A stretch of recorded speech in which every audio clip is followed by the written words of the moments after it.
आज के इस खास खबर में। मैं स्वाति राय। रुक करते हैं आज के इस खास खबर को।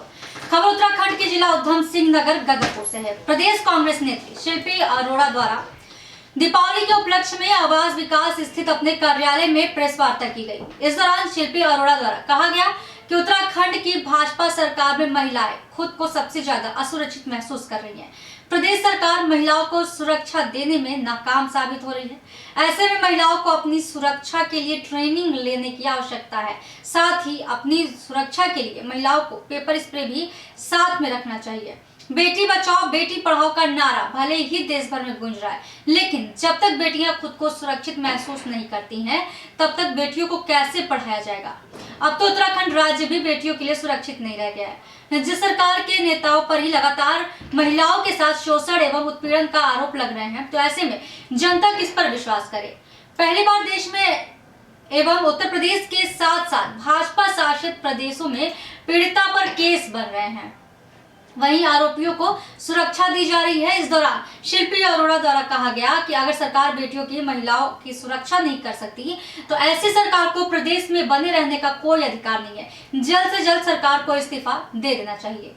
देखिए उत्तराखंड से शाह दुर्व्यवहार हुआ, तो क्या कहना चाहेंगी महिला सुरक्षा पे आप? देखिए, भाजपा के राज में, चाहे वो केंद्र में हो, प्रदेश में हो या किसी भी राज्य में, आप देख लीजिए, महिलाएं सुरक्षित नहीं हैं।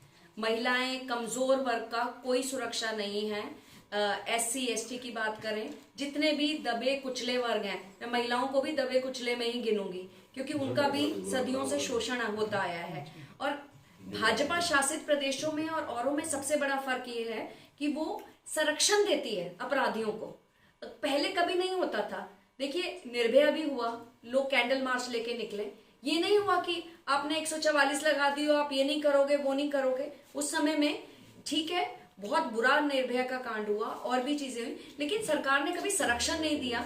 हमारे लिए एक नागरिक के तौर पे, एक समाज के तौर पे बहुत बड़ी खतरे की बात है जब अपराधियों का डर खत्म हो जाता है, जब आप अपराधियों को संरक्षण देते हो।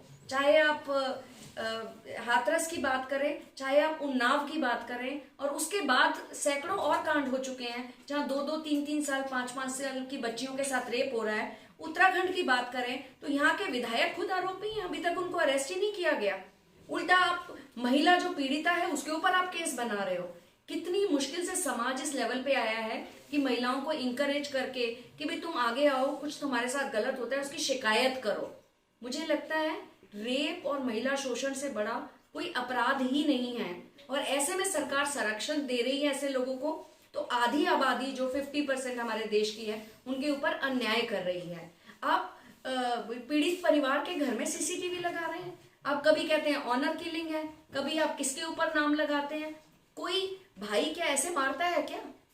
कोई भाई अपनी बहन की जुबान काट लेगा, उसकी रीढ़ की हड्डी तोड़ेगा अगर भाई ने मारा होगा तो आप कहीं ना कहीं महिला के चरित्र में कमी ढूंढने की कोशिश करते हैं। आप ये कहीं ना कहीं ढूंढने की कोशिश करते हैं कि किसी भी तरीके से आरोपी को बरी होने का मौका मिल जाए। स्पेशली ये जो दबे कुचले वर्ग हैं, SC ST समाज है, क्योंकि जाति के नाम पर उनको बांटा जा रहा है।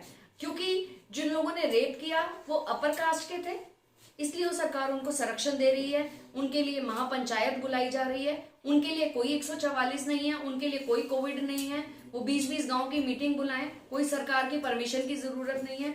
हम जब एज ए समाज सेवी जाने की कोशिश करते हैं, मुझे खुद बॉर्डर पे अरेस्ट कर लिया गया NH-24 पे, हमें पहुंचने नहीं दिया वहां तक। बड़ा मुश्किल से 5 घंटे के धरने के बाद 5 जनों की परमिशन उन्होंने अलाउ करी। तो इस सरकार में कहीं भी कुछ भी सुरक्षित नहीं है। दबे कुचले वर्गों की, इन सब की अनदेखी हो रही है।